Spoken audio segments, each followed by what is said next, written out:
Hello hello everyone, how are you all बच्चा लोग, कैसे हैं स्टूडेंट्स आप सब? ओके, सो बिल्कुल अच्छे होंगे आप और आपकी तैयारी भी उतनी ही अच्छी चल रही होगी।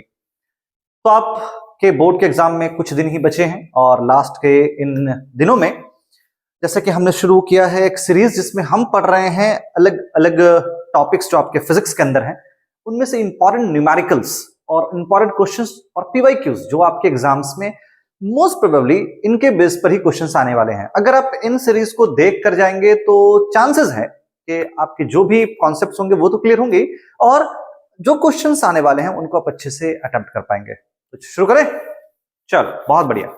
सो get ready, keep your pen and paper ready. और मुझे पता है कि आपने अगर सैंपल पेपर लगाया है, आप अगर आपने पीवाईक्यूज कर रखे हैं तो चांसेस है कि आपने इस क्वेश्चन को देखा भी होगा। ठीक है, तो मैं कुछ सेलेक्टेड क्वेश्चंस की बात करूंगा। यहाँ पे 10 से 20 क्वेश्चन ही करेंगे और वो सारे क्वेश्चंस ऐसे होंगे जो आपके एग्जाम्स में उनसे अलग कुछ नहीं आने वाला। बेसिकली उनके बेस पर ही क्वेश्चंस आगे पीछे कुछ होंगे।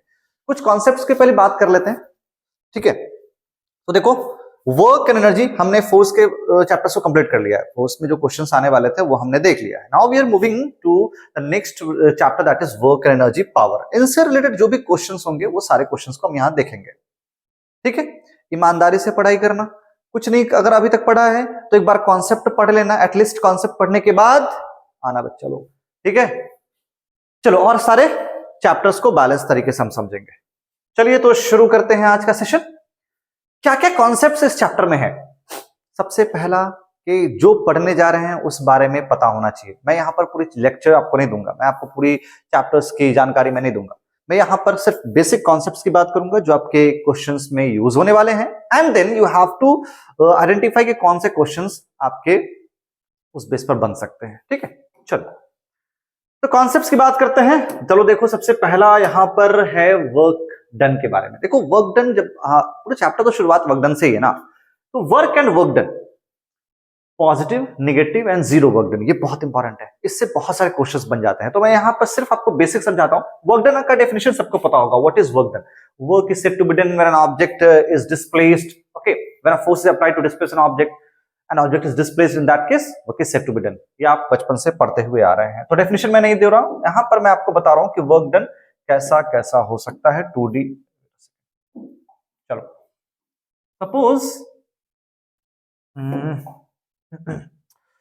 लेट्स से मैंने यहां पर दो टेबल बनाया है। ठीक है, यहां पर सबसे पहले समझेंगे कि फोर्स का फॉर्मूला क्या होता है, वर्क डन का फॉर्मूला क्या होता है। देखो, वर्क डन का बच्चा फॉर्मूला होता है work done is equal to force into displacement, F into D, F into S, यही पढ़ते हैं आप। लेकिन फोर्स अलग अलग एंगल पे एक्ट करते हैं, तो हम क्या करते हैं, इस फोर्स के फॉर्मूले को थोड़ा सा मॉडिफाई करते हैं एंगल बेस पर। क्या लिखेंगे? If cos theta into displacement, याद रहेगा, if cos theta into displacement, that is work done का फॉर्मूला। क्लियर हो गया? अब देखो, force, displacement and angle, theta क्या हो गया? Angle between force and displacement. जो फोर्स लगाओगे, डिस्प्लेसमेंट होगा, उसके बीच का एंगल, वो एंगल कितना कितना चेंज हो रहा होगा, आपका वर्क डन भी चेंज होगा।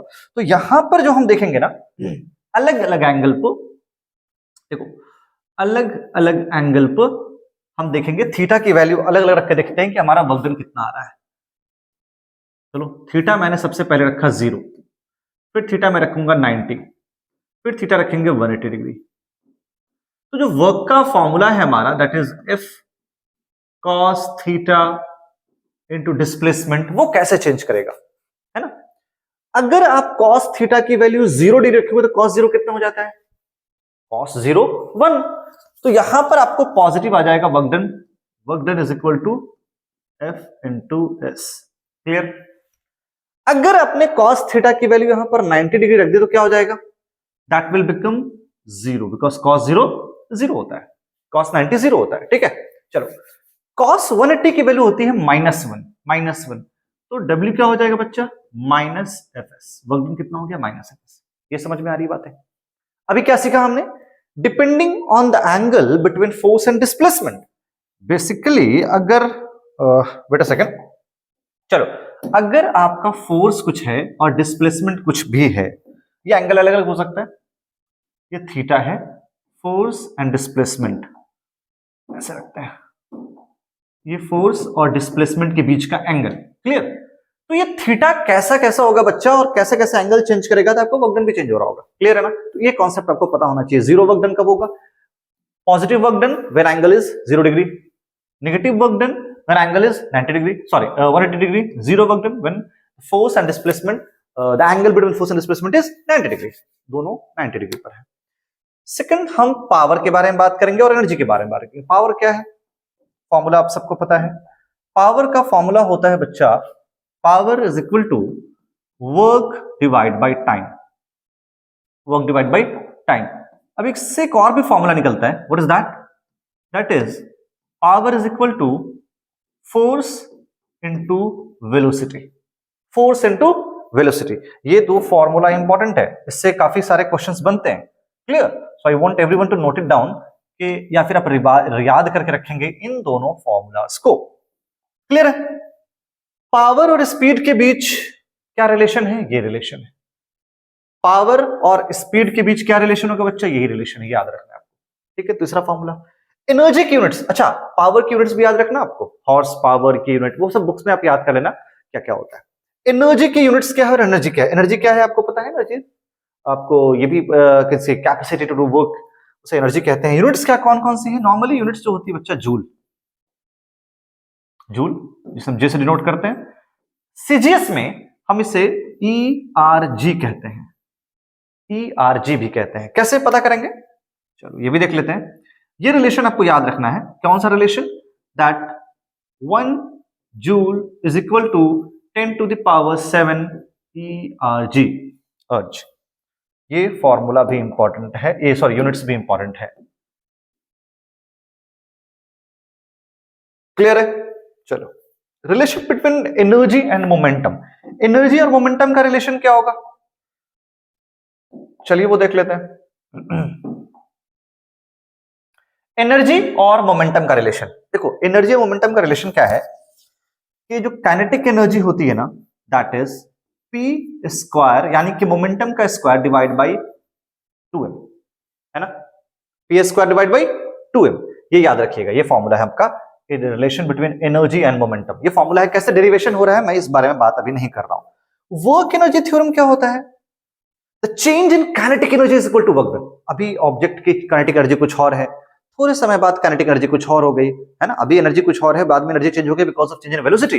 इन that case work energy theorem यहां पर यूज होता है। And the work energy theorem states that work done, याद रखना, work done is equal to change in kinetic energy, that is 1/2 mass v square minus u square.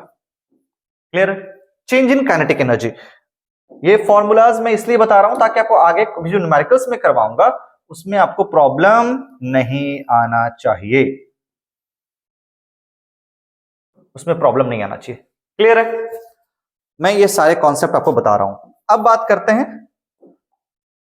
Okay, अब बात करते हैं कंजर्वेशन ऑफ एनर्जी। सी, अभी object की energy कुछ भी है, अगर थोड़े समय बाद एनर्जी चेंज होती है तो पूरे सिस्टम की एनर्जी हमेशा कंजर्व रहेगी। An object is dropped from a height, at a particular height it has a kinetic potential energy maximum. When it changes, okay, when it comes down, the energy changes and the total energy will be constant. Potential plus kinetic, potential plus kinetic, potential plus kinetic, वो हमेशा change same रहेगा, conserve रहेगी, energy खत्म नहीं होगी। तो ये सारे कॉन्सेप्ट से आपको याद रखने हैं। इसी के बेस पर हम न्यूमेरिकल्स चलते हैं सॉल्व करने।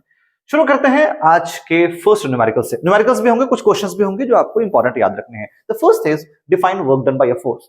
डिफाइन करना बहुत इजी है, मैं पूरे आंसर्स को सॉल्व नहीं करूंगा। अगर आप किसी पर्टिकुलर आंसर्स का सॉल्यूशन चाहते हैं जो मैंने यहां सॉल्व नहीं किया हो, you can ping me in the Telegram group. Telegram group पे ज्वाइन कर लेना, मैं लिंक आपको डिस्क्रिप्शन बॉक्स में दे रहा हूं, ठीक है? और वहां पर आप मुझे अपने क्वेश्चंस भेजना, रियल टाइम में मैं कोशिश करूंगा कि वहां पे आंसर आपको प्रोवाइड करूं। जो भी क्वेश्चंस आपके प्रॉब्लम हो आप वहां पर मुझसे पूछ सकते हैं, ठीक है? शर्त है कि आपको पढ़ने की इच्छा हो, ठीक है? देखो एग्जाम्स में अपने को लोड इसलिए लगता है ना कि हमने कुछ पढ़ा नहीं है, मतलब कुछ पढ़ा ही नहीं है, तब लोड लगता है। अगर आपने थोड़ा भी पढ़ रखा है, कॉन्सेप्ट आपके स्ट्रांग है ना, तो आपको टेंशन लेने की जरूरत नहीं है। बिकॉज अगर आपके कॉन्सेप्ट्स क्लियर हैं तो न्यूमेरिकल्स कैसा भी आ रहा हो, फॉर्मूलाज याद है, कॉन्सेप्ट क्लियर है कि यूं ऐसे कोई सॉल्व करना है, प्रोसेस पता है, तो कैसे भी आपको क्वेश्चंस आ जाए आप टैकल कर लोगे। और मैं फिर से बता रहा हूं, उतने टफ क्वेश्चंस नहीं आते। आप जितना सोच कर बैठे हो बहुत टफ आएगा, बहुत टफ क्वेश्चंस आएगा, बिल्कुल सिंपल सिंपल क्वेश्चंस होंगे जो आपके बेसिकली जो आपके कॉन्सेप्ट्स बेस्ड होंगे। बस थोड़े से आपको कॉन्सेप्ट पर भी फोकस करना है। एक वीडियो में आपको बताऊंगा, जिसमें कि नेक्स्ट वीडियो में बनाऊंगा, जिसमें कि मैं कुछ सारी चीजें बताऊंगा कि अगर आप तैयारी कर रहे हैं, जो टाइम बचा है 10 से 15 दिन में, कैसे उसे आप पूरी यूटिलाइज तरीके से कर सकते हैं, अगर आपकी तैयारी बिल्कुल भी अभी नहीं हुई है तो। चलो उस बारे में बाद बात करेंगे। शुरू करते हैं आज का लेक्चर, क्वेश्चन आंसर सेशन। तो वर्क डन क्या होता है बच्चा? The work done is work is said to be done when an object is displaced. Simple सा आप कॉन्सेप्ट देंगे कि अगर कोई ऑब्जेक्ट है जिस पर आपने फोर्स लगाया, अगर कोई ऑब्जेक्ट है, if you apply a force, okay, force apply करते हैं and the object is displaced to a position, और ऑब्जेक्ट एक पर्टिकुलर पोजीशन पे डिस्प्लेस हो जाता है, समझ रहे हैं? ये डिस्प्लेसमेंट हो गया, आपने फोर्स लगाया था ऑब्जेक्ट के ऊपर, this object changes its position from here to here. यहां से यहां तक पोजीशन में चेंज आ रहा है, तो हम कैसे लिखेंगे work done? Work is said to be done, force और cos थीटा यूज करते हैं बिकॉज हमें एंगल भी ध्यान देना होता है, यहां पर एंगल 0 है, into displacement. This is the formula to find out the work done. But remember, the work is said to be done only when the force is applied. Force applied, ठीक है? Force apply करोगे, नहीं apply करोगे, work done 0. Displacement नहीं होगा, work done 0. धक्का लगा रहे हो, फोर्स लगा रहे हो, वर्क डन 0 है ना? जैसे अभी आपका वर्क डन 0 है, खूब धक्का लगा के पढ़ाई कर रहे हैं, पर आप पढ़ने का नाम नहीं ले रहे, है ना? चलो, तो work done is equal to force cos theta into displacement. State two conditions under which the work done could be 0। अच्छा, वर्क डन 0 कब होगा? अब मुझे आप देख के बता दो कि वर्क डन 0 कब होगा। ये आप इसको 0 करना है, कब 0 कर दोगे? मल्टीप्लिकेशन में है ना वैल्यू, अगर ये 0 हो जाए तो दो कंडीशन, अगर फोर्स ही नहीं लगाया हमने, वर्क डन 0, डिस्प्लेसमेंट ही नहीं हुआ तो वर्क डन 0, या फिर एंगल 90 डिग्री हो गया। दो कंडीशन बता रहा हूं, to make this work done 0 आपको क्या होना चाहिए?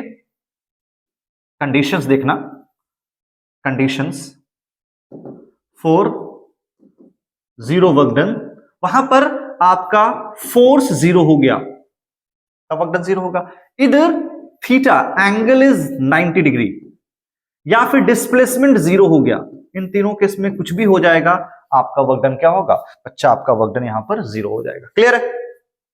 बहुत बढ़िया, कॉन्सेप्ट क्लियर हो गया ना? तो ये पहले का आंसर आपको देना है। Calculate the work done by an object when it moves in a circular path for one complete rotation. मेरी बात समझना अभी। यहां पर यह बोला है बच्चा कि अगर कंप्लीट रोटेशन करते हैं, ओके, अगर एक कंप्लीट रोटेशन कर लेते हैं, चलो मैं समझाता हूं यहां पर। इसे रब कर देता हूं, आई थिंक इसे रब करते हैं आपको क्लियर हो जाएगा। चलो इसे रब कर देते हैं।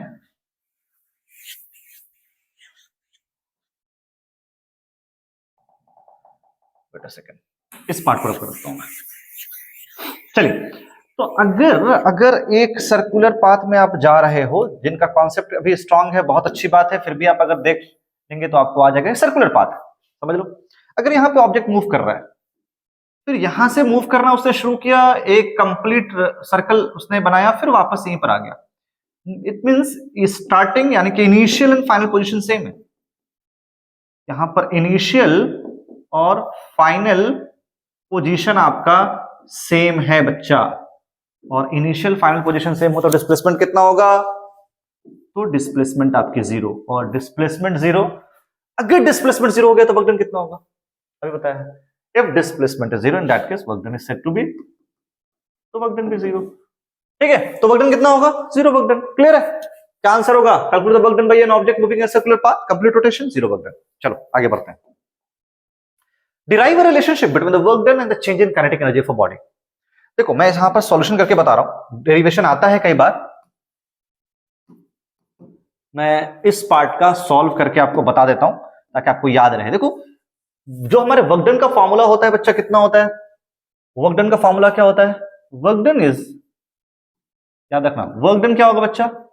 F into S. मैं यहां पर थीटा को 0 मान के चल रहा हूं, F इंटू एस। अब करना क्या है आपको? वर्क डन तो वर्क डन ही रहेगा, फोर्स को लिख दो बच्चा आप मास इंटू एक्सेलरेशन के टर्म में। हमें पता है force is equal to mass into acceleration. और अगर आपको डिस्प्लेसमेंट का इसका फॉर्मूला पता हो तो S इज इक्वल टू होता है v square minus u from the equation of motion divide by 2a। Clear है? यहां तक क्लियर है? चलो तो एक काम करते हैं, इस वाले पार्ट में ये फॉर्मूला लगा देते हैं, v square minus u square divide by 2। मैं डायरेक्ट याद करना है, डेरिवेशन याद भी ना हो डायरेक्टली याद कर लेना वैल्यू।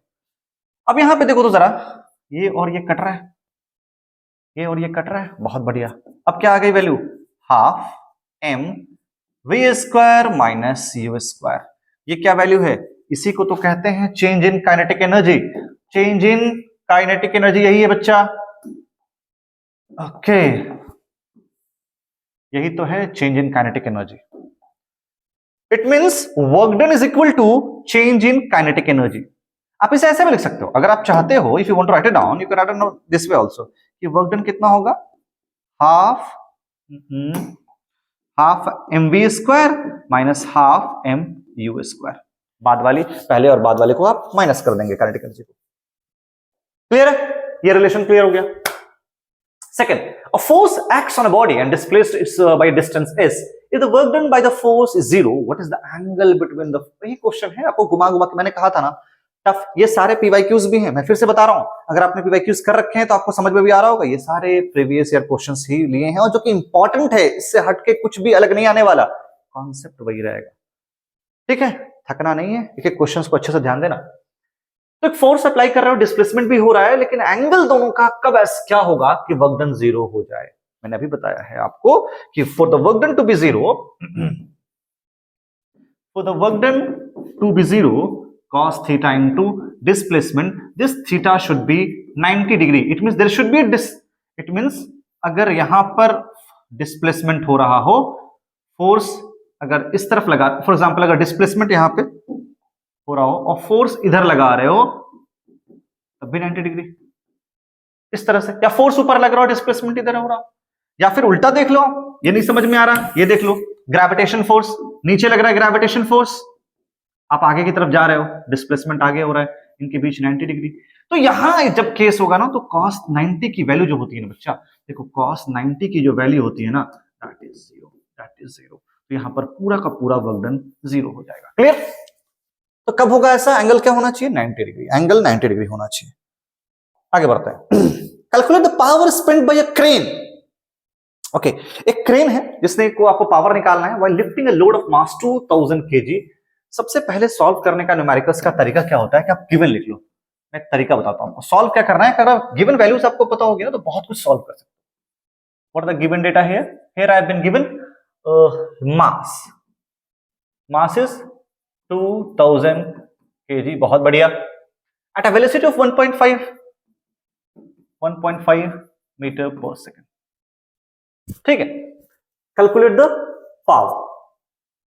अब आपको करना क्या है? पावर निकालना है। दो तरीका है। सबसे पहले आप mg निकाल लो। mg निकाल लोगे अगर तो आपके पास फोर्स आ जाएगा, फोर्स आ जाएगा। फोर्स और वेलोसिटी को आप मल्टीप्लाई करो। दो तरीका बता रहा हूं, देख लो यहां पर। चलो दोनों तरीके से मैं सॉल्व करके बताता हूं। एक तो आपको फॉर्मूला ये वाला निकालना पड़ेगा कि पहले वर्क डन निकालना पड़ेगा। लिफ्ट कर रहे हो, मास दे रखा है, mgh निकाल लो। What is mgh? Work done कितना हो जाएगा बच्चा? mgh के बराबर मास कितना है? ग्राम या किलोग्राम? अच्छा 2000 मास। ओके जी कितना दे रखेगा? जी आप 10 मान लो या फिर 10 लेके चलो। चलो 10 लेके चलो। हाइट कितना है? नहीं पता। अच्छा आपको हाइट नहीं पता है। जब हाइट नहीं पता है ना तो आप हाइट के बिना तो निकाल नहीं पाओगे। तो आप ये फॉर्मूला यूज करना चाह भी रहे हो तो नहीं निकल पाएगा। तो क्या यूज करोगे? दूसरा फॉर्मूला यूज करेंगे हम बच्चा। कौन सा है? फोर्स इनटू वेलोसिटी वाले फॉर्मूला से। What is force here? What is force here? Force is mg here, mg। Velocity कितनी है हमारी? वेलोसिटी 1.5 है। आप m कितना दे रखा है? 2000 को g से मल्टीप्लाई करो, 1.5 से मल्टीप्लाई कर लो, बस ये वैल्यू यूज कर लो। मास कितना है हमारे पास? 2000 kg। ठीक है, kg। Okay, load of mass and velocity, velocity भी दे रखा है, बहुत बढ़िया। और हमें क्या निकालना है? पावर। तो ये F का फॉर्मूला नहीं रहेगा, अब ये पावर का फॉर्मूला डायरेक्ट लगा लोगे आप। What is power? पहले आप W निकालोगे पावर। मैंने बताया है अभी, पावर का फॉर्मूला होता है बच्चा फोर्स इनटू वेलोसिटी, और एक पावर का फॉर्मूला होता है वर्क अपॉन टाइम। तो अगर वर्क निकल रहा है ना आपका, तो वर्क निकाल के टाइम से डिवाइड कर लोगे, this will give you power. हमें टाइम पता ही नहीं है, हमें तो टाइम पता ही नहीं है, तो हमें ना हाइट पता है, तो हम ये फॉर्मूला यूज करेंगे, फोर्स इनटू वेलोसिटी। फोर्स हमें कैसे निकलेगा, मास इनटू जी से, देन वेलोसिटी हम निकाल सकते हैं। अगर वो भी नहीं समझ में आ रहा है ना तो आप फोर्स कैसे निकालोगे, केजीएफ करके निकाल लेना, ठीक है, केजीएफ में निकाल लेना। 9.8 से नहीं मल्टीप्लाई करना है तो आपको। आगे बढ़ते हैं। A body of mass 20 kg is moving with a velocity of 5 meter per second is stopped by a force. Calculate the work done by the force. बहुत सिंपल है यहाँ पर भी।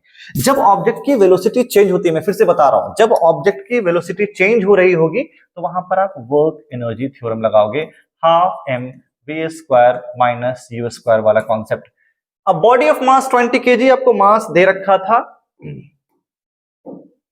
थके तो नहीं, इसे क्या हो गया,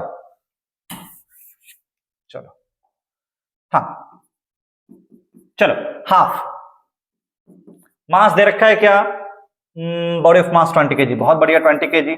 वेलोसिटी चल रही थी कितनी, 5 मीटर पर से, बाद में स्टॉप कर जाती है। Work done is stopped bye a force, बाद में स्टॉप किया गया है, रेजिस्टिंग फोर्स है वहां पर, तो V तो 0 हो गया, U हमारा कितना होगा बच्चा, 5 का स्क्वायर, यहां पर माइनस वर्क डन आएगा, देख लेना, ये 10 हो जाएगा, 10, ये that is 25, 250 joule, 250 joule. Work done कितना हो गया, 250 जूल। मैं बिल्कुल स्टेप बाय स्टेप सॉल्व नहीं कर रहा हूं, आपको समझा रहा हूं सिर्फ किस तरह के क्वेश्चंस आपको करने हैं। अगर प्रॉब्लम का सॉल्यूशन एग्जैक्टली चाहिए, कैसे सॉल्व करते हैं, वो हम अगले क्लासेस में बात करेंगे ही। वैसे आपको सॉल्यूशन चाहिए तो आप मुझसे टेलीग्राम पर मैसेज कर सकते हैं। हमने क्वेश्चन नंबर 8,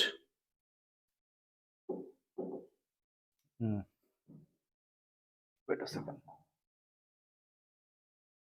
हाँ क्वेश्चन नंबर 8 पे आते हैं। पहले 7 तो हमने कर रखा है, क्वेश्चन नंबर 8 पर चलिए शुरू करते हैं ये अपना topic. What should be the angle between the force and displacement to get minimum work done and the maximum work done? फिर से वही सवाल है, कॉन्सेप्ट बहुत क्लियर है। हमें वर्क डन पूछा गया है, देखो हमें वर्क डन पूछा गया है, वर्क डन कितना होता है बच्चा, F cos theta into displacement. अब बताओ थीटा की वैल्यू क्या होगी कि मिनिमम वर्क डन हो जाए, थीटा की वैल्यू हो जाएगी 0 डिग्री, तब मैक्सिमम हो जाएगा, तब यहां पर मैक्सिमम वर्क डन होगा। और जब थीटा की वैल्यू 90 डिग्री हो जाए तो मिनिमम वर्क डन होगा। मिनिमम क्यों बोल रहा हूं, क्योंकि वहां पे cos 90 0 हो जाता है। मैक्सिमम केस में W is equal to F S बनेगा आपको डायरेक्टली फॉर्मूला, और जीरो केस में W इज इक्वल टू 0 हो जाएगा, W is equal to work done is equal to 0 हो जाएगा। cos 90 0 होता है, तो मिनिमम कहां होगा बच्चा, जब एंगल 90 डिग्री हो जाता है। चलो इजी क्वेश्चन है, आगे बढ़ते हैं। 1 हॉर्स पावर की वैल्यू क्या होगी, ये सब सिंपल क्वेश्चन है, मैं फिर से कह रहा हूं ऑब्जेक्टिव में ऐसे ही क्वेश्चन आने वाले हैं कि 1 हॉर्स पावर की वैल्यू क्या होती है। हॉर्स पावर यानी कि एचपी, 1 एचपी की वैल्यू क्या होगी वॉट में, 746 वॉट के बराबर होता है, 746 वॉट के बराबर, ठीक है। आगे बढ़ो। If A and B of the same mass can climb the 3rd floor of the same building in 3 minutes and 5 minutes respectively, then the ratio of the powers of A to B in an ideal situation is, आपको करना क्या है, power ही तो निकालना है। Power कैसे निकलेगा, power का फॉर्मूला याद रखिए। पावर का फॉर्मूला क्या होता है बच्चा, हमें टाइम भी दे रखा है, तो work upon time. Mass same है, 3rd फ्लोर पे सेम हाइट पे भी जा रहा है, हाइट सेम है। देखो यहां पे ध्यान क्या देना है, कॉन्सेप्ट ऐसे ही बनता है ना, देखो हाइट सेम है, मास सेम है, तो बच्चा बताओ वर्क डन क्या सेम नहीं होगा, mgh के बराबर, दोनों में सेम होगा, दोनों ऑब्जेक्ट के लिए। ये W1 is equal to W2 दोनों ऑब्जेक्ट के लिए, या फिर ए भी लिख लो ना, ज्यादा सही रहेगा। okay, इसे A और B लिख लो, दोनों के लिए सेम रहेगा, बहुत बढ़िया। चलो अब अपने पावर निकाल के देखते हैं, दोनों का हमें क्या निकालना है, रेशियो निकालना है। तो power A divide by power B, power A work upon time, दोनों वक्त तो क्लियर हो जाएगा, WA by T1, WB by T2, क्या दोनों इक्वल नहीं है? W A W B दोनों इक्वल है ना, आप यहीं पर काट दो ना, क्या फर्क पड़ने वाला है? क्या वैल्यू आ गई आपकी? T2 बाई T1, ये क्या बचा?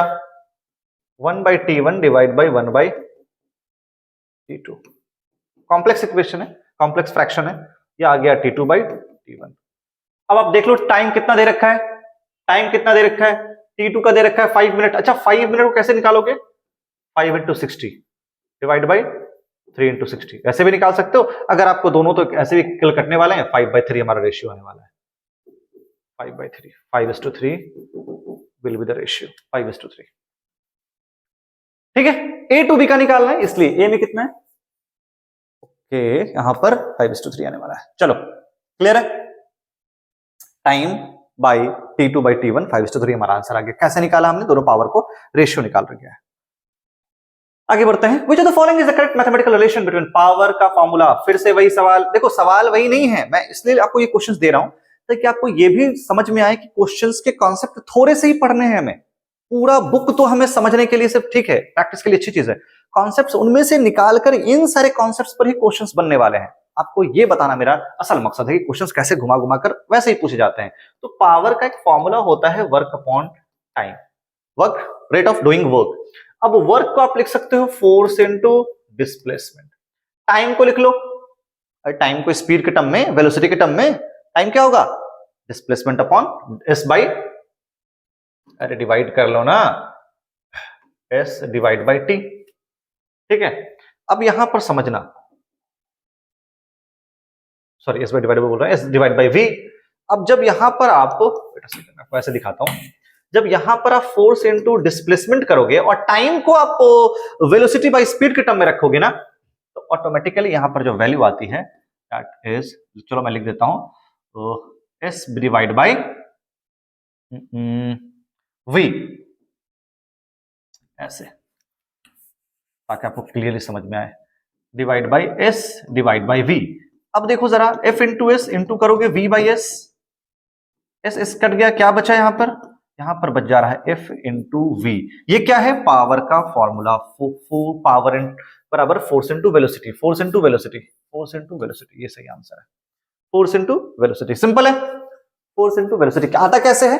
टाइम का फॉर्मूला तो पता ही है सबको, डिस्टेंस डिस्प्लेसमेंट अपॉन अपॉन ये वेलोसिटी, है ना। आगे बढ़ते हैं। A body of mass 50 kg has a momentum of 3000 kg। Momentum आ गया, हमें लीनियर मोमेंटम पढ़ना है, थोड़ा सा कॉन्सेप्ट पता होना चाहिए। देखो मोमेंटम का जो फॉर्मूला होता है बच्चा, ये आपको पता होना चाहिए, that is P, it is the product of mass and velocity. ये कॉन्सेप्ट आपको पता होना चाहिए। 3000 kg का मास, गिवन क्या क्या है मैं गिवन बताता हूं आपको। गिवन क्या क्या दे रखा है यहाँ पे? चलो गिवन दे रखा है mass, that is 3000 kilogram metre per second, बहुत बढ़िया यूनिट है। Calculate the kinetic energy, kinetic energy निकालना है, बहुत बढ़िया, we need to find out kinetic energy and the velocity of the body and the velocity of the, पहला मैं निकाल के दिखाता हूं आपको काइनेटिक एनर्जी।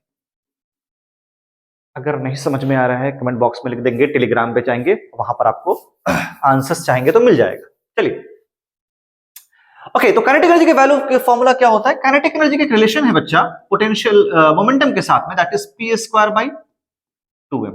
बस कुछ नहीं करना है, पी स्क्वायर का मतलब होता है मोमेंटम का square, 3000 into 3000 divide by 2 into mass कितना है हमारे पास, दैट इज 50, है ना। चलो ये कितना हो जाता है? 100, एटलीस्ट 100 ले लेता हूं मैं, 100 2 इंटू m, 0 0 0 0 कट गया, कितना हो गया? 9 1 2 3 4 1 2 3 4 जूल। आ गया आंसर। सेकंड पार्ट क्या निकालना है बच्चा? वेलोसिटी निकालना है। फॉर्मूला क्या है वेलोसिटी का? कुछ फॉर्मूला भी है क्या? कुछ फॉर्मूला भी है क्या? हाँ फॉर्मूला है ना।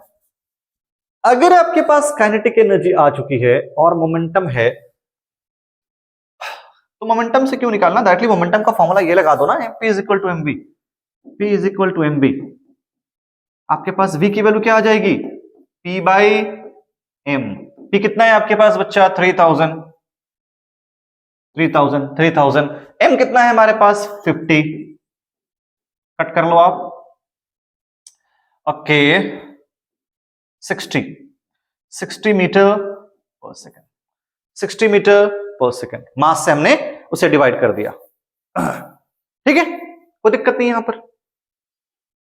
आई थिंक क्लियर है ना सब कुछ। इजी क्वेश्चन है, क्वेश्चन तो इजी आते हैं।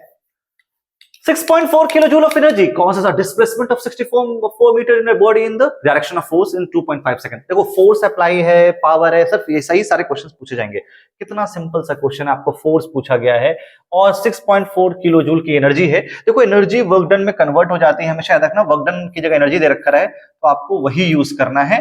कौन सा फॉर्मूला यूज करना है? फोर्स इनटू डिस्प्लेसमेंट का, फोर्स इनटू डिस्प्लेसमेंट का फोर्स निकालना है आपको। ठीक है, तो फोर्स कितना हो जाएगा?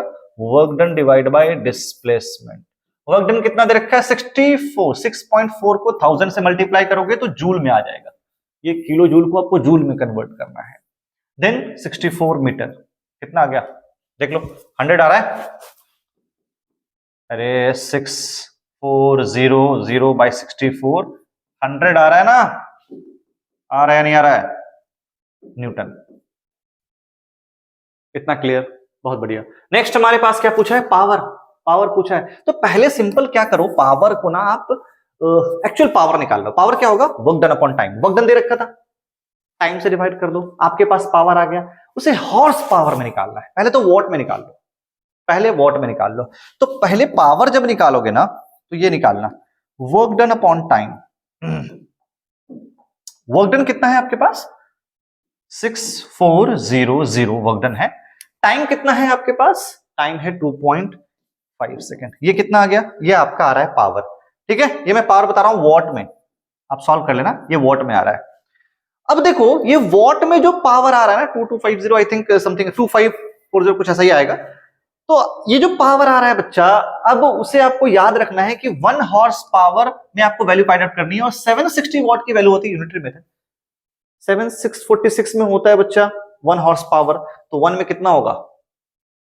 अरे 746 वॉट में होता है 1 हॉर्स पावर, तो एक में 1 वॉट में कितना हो जाएगा? 1 horse power divide by 746।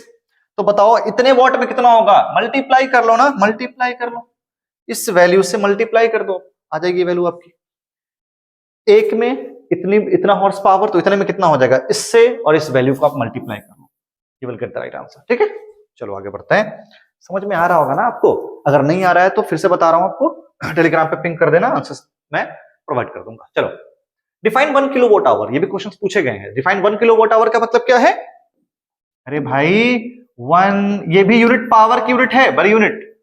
1 kilowatt hour 1 kilowatt का कोई डिवाइस है, 1 घंटे तक आप यूज करोगे। पावर 1 किलोवाट यूज किया 1 घंटे के लिए, कितनी आ गई आपको पावर? 1 किलोवाट आवर, है ना? ऐसे डिफाइन करना है, ऐसे ही डिफाइन करना है आपको।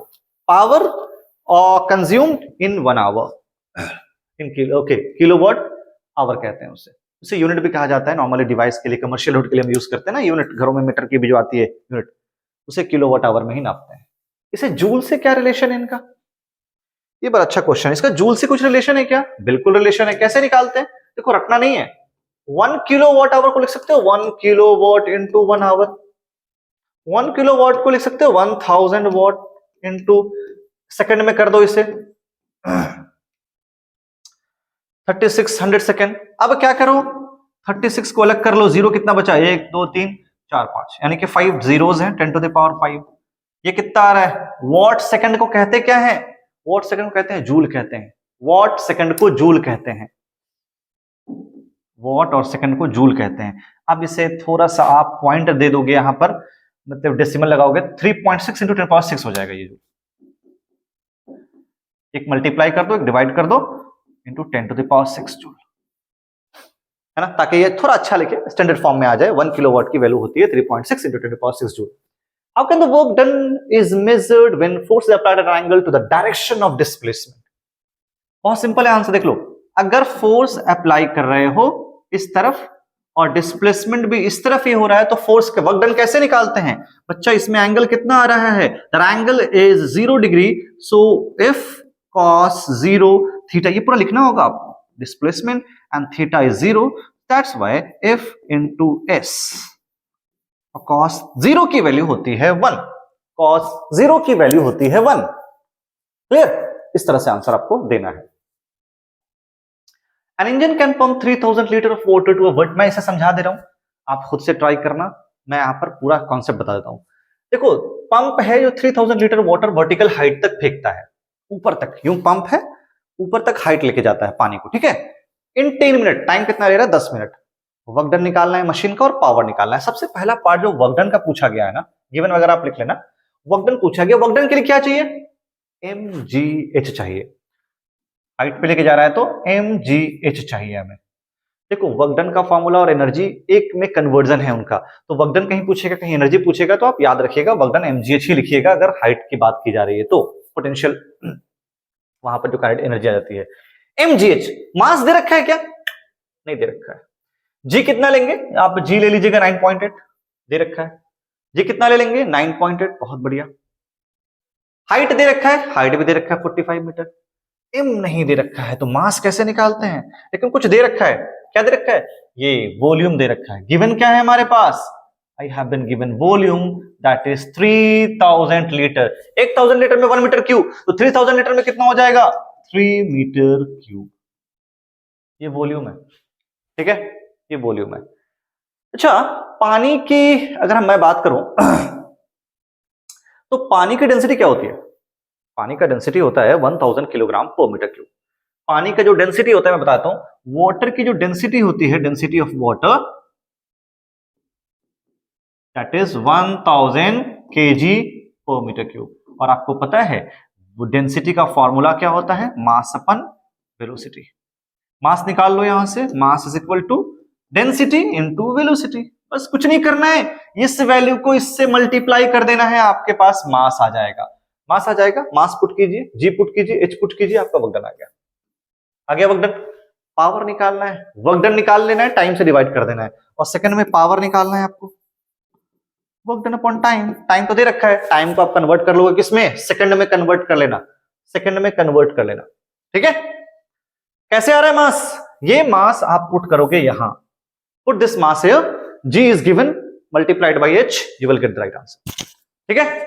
आगे बढ़े। अरे समझ में आ गया? नहीं आ रहा है तो आंसर मुझसे ले लेना आप, ठीक है, टेलीग्राम पे जाकर लिंक डिस्क्रिप्शन में दे रहा हूं। तो यहां पर हमें समझ में आ गया कि कैसे सॉल्व करना है। आगे बढ़ते हैं। A car mass 120 kg is moving at a speed of 18 km per hour and attains a speed of 50 km per hour in 5 seconds. Calculate the work done. तो फिर से वर्क डन पूछा है। वर्क डन क्या है? Change in kinetic energy, work energy theorem शुरू में बताया है, वर्क एनर्जी थ्योरम। तो फर्स्ट में आपको क्या करना है? ये फॉर्मूला लगाना है। कौन सा? 1/2 m v square minus u square. Initial velocity कितनी है यहां पर? गिवन क्या क्या है देख लो। इनिशियल वेलोसिटी कितनी थी? 18 किलोमीटर। रुक जाओ, थके तो नहीं, थके तो नहीं, टाइम ज्यादा नहीं लिया मैंने अभी तक, सिर्फ समझा रहा हूं आपको, बस शॉर्ट में देखते जाओ। इसे मीटर पर सेकंड में कन्वर्ट कर देना। अच्छा, मीटर पर सेकंड में कन्वर्ट करने का क्या है? 5/18 से मल्टीप्लाई, ये आपका मीटर पर सेकंड में हो गया ना, यानी कि 5 metre per second. Clear? Second final velocity कितनी है? 154 पर आवर। इसे भी आप 5/10 से मल्टीप्लाई कर दोगे, इट इज 54 ना। ओके, 54 था। ऐसे लिख लेते हैं, 54 इंटू 5/18, 18 3 जा 54, that is 15 metre per second. अगर इस वैल्यू को यहां पुट कर दे, मास हमें गिवन है, mass is 120 kg, you will get the right answer, you will get the right answer. 1/2 into 120 into velocity के स्क्वायर, 15 का स्क्वायर माइनस 5 का square, that gives 1/2 into 120, that is 225 minus 25, that is 200, 2 into 100 and that gives the right answer 12000 joule. ये कौन सा answer है? Work done. Power निकालना है, time भी दे रखा है क्या? टाइम भी दे रखा है, कुछ नहीं करना है पावर निकालने के लिए। Power is equal to work divide by time. Work दे रखा है, टाइम से डिवाइड कर दीजिए, you will get the right answer. Work done कितना निकाला हमने 12,000 डिवाइड बाई 5, बस इतना ही करना है, इतना ही करना है, आपके पास वॉट आ जाएगा। वॉट यूनिट मत भूलना बच्चा, यूनिट मत भूलना। सबसे बड़ी गलती क्या होती है कि सॉल्यूशन हम पूरा कर देते हैं, यूनिट भूल जाते हैं उसमें लगाना। थक गए? थकना नहीं है, थकना नहीं है, पानी वानी पी लो, एक दो क्वेश्चंस और भी करेंगे, देखेंगे, फिर आगे बढ़ते हैं। A metal ball of mass 60 gram falls on a concrete floor। देखो पॉज करके एक बार खुद से भी ट्राई करो, आप खुद से ट्राई करोगे तो शायद आपको लगेगा कि हाँ गलती हो जाए कोई फर्क नहीं पड़ता, गलती से भागा मत कीजिए। अगर एक बार आपने सॉल्व किया गलत हो गया कोई इशू नहीं है, कोई ऐसा नहीं है कि भाई आपने गलती कर दी। गलती करेंगे तो आपके माइंड में वो रहेगा कि वो गलती दोबारा नहीं करनी। तो यहां पर हमें ध्यान देना है। A metal ball of mass 60 gram falls on a concrete floor away from a vertical height of 2.5 metre and a ball rebounds, वापस नीचे गिरा, टकरा के वापस आ गया।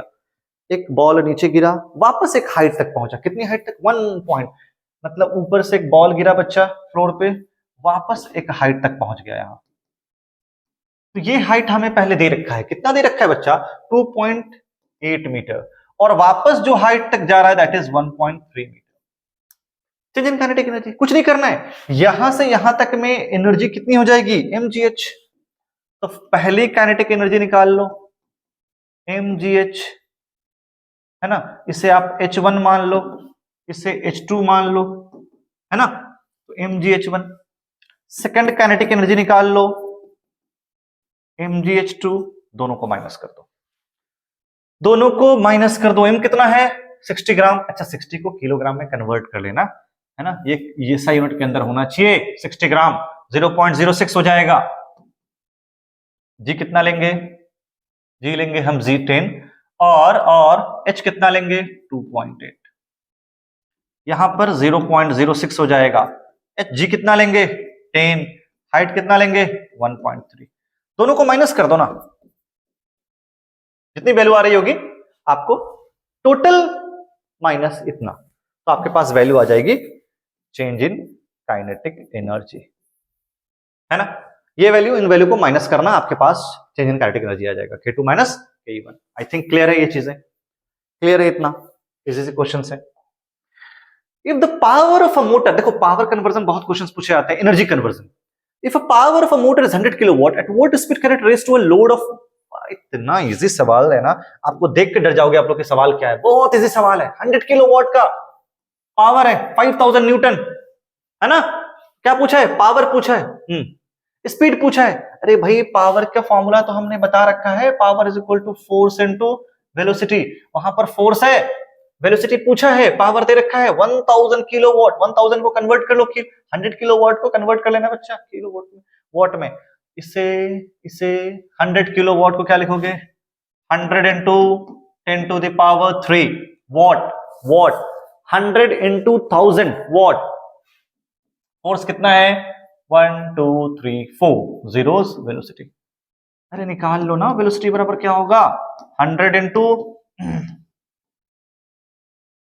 5 इंटू 4, 1 2 3 4, दो यहां से निकल गए, दो निकल गए, 1 2 इसमें से भी निकाल दो, 1 2 निकाल दो यहां से भी, तो कितने बच गए? एक 10 बचा, 5 टू द 10 कर लो, कितनी आ गई? 2 मीटर पर सेकंड। कितना इजी है। अगर नहीं समझ में आ रहा है ना ये कैलकुलेशन कैसे कट किया है, तो खुद से एक बार ट्राई करना। यहां पर हमें 1 0 1 2 3 0 5 1 2 3 4 0 4 0 4 0 खत्म, 5 टू द 10। वेलोसिटी कितनी हो गई? 2 मीटर पर सेकंड। क्लियर है? क्लियर है। एनर्जी कन्वर्जन बहुत इंपॉर्टेंट है, एनर्जी कन्वर्जन बहुत इंपॉर्टेंट है, कई बार पूछा गया है, 2-3 सालों में पूछा गया है, ये याद रखना। इलेक्ट्रिक आयरन, इलेक्ट्रिक आयरन में क्या होता है? अरे इलेक्ट्रिकल एनर्जी देते हो, किसमें कन्वर्ट करता है? इलेक्ट्रिकल एनर्जी किसमें कन्वर्ट करेगा? हीट एनर्जी में, हीट एनर्जी में, हीट एनर्जी में, ठीक है। इलेक्ट्रिकल एनर्जी हीट एनर्जी में।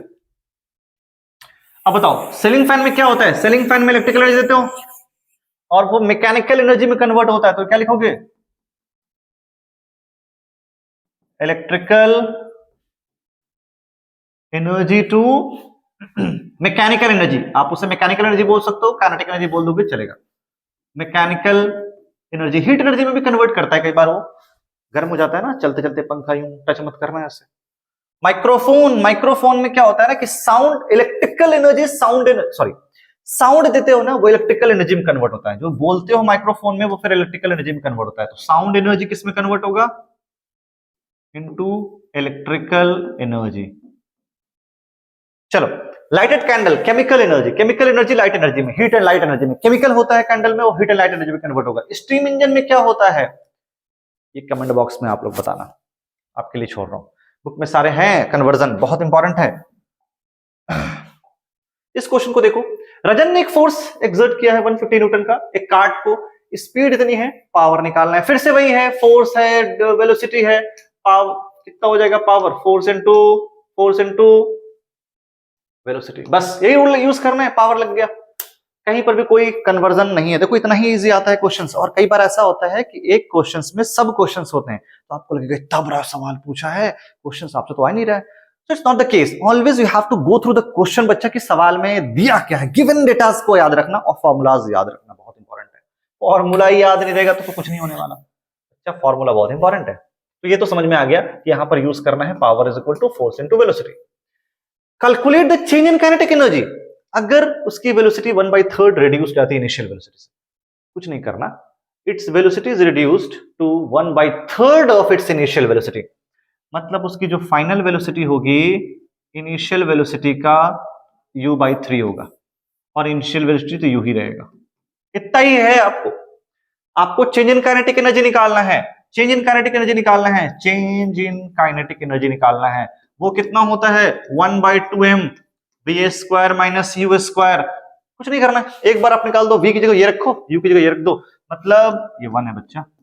1m v² कितना होगा? u/3 का स्क्वायर, u²/9। u² कितना हो जाएगा? u² हो जाएगा। और इसे सोल्व कर दो, जो वैल्यू आएगी वो चेंज इन काइनेटिक एनर्जी के बराबर आएगी। क्लियर है? जब उसकी वेलोसिटी कितनी होगी? 1/3 ऑफ द इनिशियल वेलोसिटी। तो इस तरह से आपको चेंज इन काइनेटिक एनर्जी निकालना होगा। ये भी इसी क्वेश्चन में समझा देता हूं आपको। जब कभी भी पेंडुलम मूव कर रहा होगा, मैं समझाता हूं, ध्यान रखना। जब कभी भी पेंडुलम है, पेंडुलम का ये जो पार्ट है ना बच्चा, यहां पर पेंडुलम अपने काइनेटिक एनर्जी मैक्सिमम में है, मैक्सिमम काइनेटिक एनर्जी में है। जैसे जैसे इसकी पोजीशन को आप चेंज करोगे, इसके अंदर पोटेंशियल एनर्जी आनी शुरू हो जाएगी। तो यहां तक, तो यहां नहीं, आप थोड़ा सा भी डिस्प्लेस करोगे अपनी पोजीशन से, it will gain potential energy. यहां पर भी पोटेंशियल एनर्जी मैक्सिमम पोजीशन पे जाने के बाद हो सकता है it has maximum potential energy, it may have that maximum potential energy, but kinetic energy maximum कहां होगा? उसके अपने मेन पोजीशन पे होगा। तो अब देखो जरा, A position, C, D, B, which one of the following statement is correct? कौन सा स्टेटमेंट दिखा रहा हूं मैं, कौन सा स्टेटमेंट यहां पर आपको सही लग रहा है? At point A the bob has only kinetic energy. क्या इसके पास सिर्फ काइनेटिक एनर्जी है? नहीं, यहां पर तो पोटेंशियल एनर्जी भी है। तो ये ऑप्शन तो गलत हो गए, पोटेंशियल एनर्जी भी है। हो सकता है मेन पोजीशन नहीं हो, सॉरी एक्सट्रीम पोजीशन ना हो, तो काइनेटिक एनर्जी तो होगा नहीं होगा वहां पर, थोड़ी बहुत हो सकती है, पोटेंशियल भी होगा। एट पॉइंट बी पर will have only potential energy, ये तो वैसे ही गलत है। यहां पर पोटेंशियल एनर्जी होगा ही नहीं, मैक्सिमम मान के चलते हैं। At point B the bob will have maximum kinetic energy, बिल्कुल इस पोजीशन पर, मेन पोजीशन पर इसके पास मैक्सिमम, ये सही है आपका। At D will have more potential energy, less kinetic energy. नहीं, डी पर मोर पोटेंशियल एनर्जी नहीं होगा, जल के जाके यहां पर मोर पोटेंशियल एनर्जी आपको देखने को मिलेगा। क्लियर है? चलिए अब दूसरा सवाल बहुत इंपॉर्टेंट है। हाइट निकालना है आपको। कौन सी हाइट निकालनी है?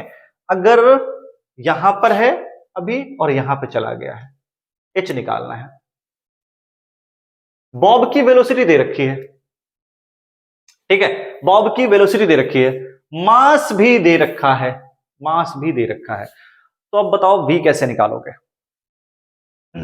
mgh लगा देंगे, mgh लगा देंगे। देखो अगर काइनेटिक एनर्जी जो आपको आ गया ना, काइनेटिक एनर्जी आपको वैल्यू कुछ दे रखा है, काइनेटिक एनर्जी का नहीं दे रखा है, तो सबसे पहले आप mgh निकाल लो, mgh निकाल लो, और ये mgh हाफ mv² के बराबर होगा। यहां तक तो क्लियर है, हाफ mv² के बराबर होगा, ठीक है। मास मास तो वैसे ही कट जाएंगे। जी की वैल्यू आप 10 लेके चलो, 10 लेके चलो। एच निकालना है, एच हमको दे रखा है, एच की वैल्यू कुछ दे रखी है क्या? ओके, हमें एच निकालना है ना। अच्छा एच निकालना है, वी की वैल्यू दे रखी है क्या? हाँ वी दे रखी है 5 मीटर पर सेकंड, एच तो निकालना है, ये हमारा 5 metre per second divide by 2 हो गया। कितना हो गया? 20h/25। अब h की वैल्यू क्या होगी? 25/20 कितना आ रहा है? 1.25। तो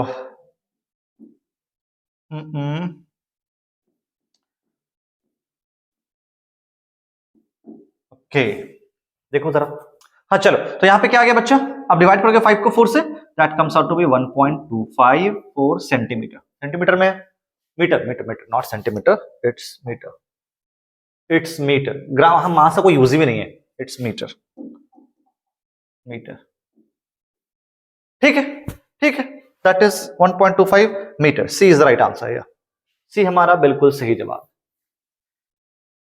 तो यहां पर हमने अपना पूरा स्लाइड खत्म किया, सारे क्वेश्चंस कर लिए। मुझे लगता है कि आई थिंक बहुत सारे कॉन्सेप्ट्स आपके यहाँ पे क्लियर हो गए होंगे। अगर आपके कोई डाउट रह गए बच्चा, ओके, अगर आपके कोई डाउट रह गए हैं, अगर अभी भी आपको कोई डाउट है, तो आपको करना क्या है? आपको जाना है टेलीग्राम पे ज्वाइन करके, वहां पर क्वेश्चंस पोस्ट करने हैं, फिर वहां पर मैं रियल टाइम में कोशिश करूंगा आपको आंसर देने का। ज्यादा लंबा वीडियो हमने कोशिश किया है आपको नहीं लेकर जाऊं। मैंने बहुत सारे पीवाईक्यूज को देखा है, लास्ट ईयर के क्वेश्चंस को ऑब्जर्व किया है। मैं काफी सालों से चीजों को देख रहा हूं, पढ़ा रहा हूं, तो मुझे आइडिया है इन चीजों का। क्वेश्चंस बहुत ज्यादा आपको हेवी नहीं पूछे जाएंगे, ऐसे कि जो कुछ समझ में नहीं आ रहा। कॉन्सेप्ट बेस्ड क्वेश्चंस होंगे, फॉर्मूलाज याद रखिएगा। ये ज्यादा इंपॉर्टेंट है। जो जो इंपॉर्टेंट चैप्टर्स हैं उन पर मैं क्वेश्चंस और भी असर्शन बेस्ड और इन सब क्वेश्चंस लेकर आऊंगा। तो वीडियोस को आप लाइक करें, लोगों को, जो भी स्टूडेंट्स हैं आपके फ्रेंड सर्कल, उनको बताएं उनको पढ़ने के लिए, जिन्होंने भी शुरू नहीं किया है फिर पढ़ रहे हो।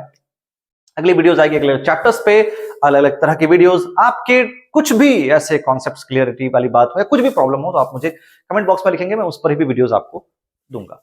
मिलते हैं अगली वीडियो में। एंजॉय कीजिए, अच्छे से पढ़िए। That's it for today's class guys. Enjoy your time. Thank you, best of luck.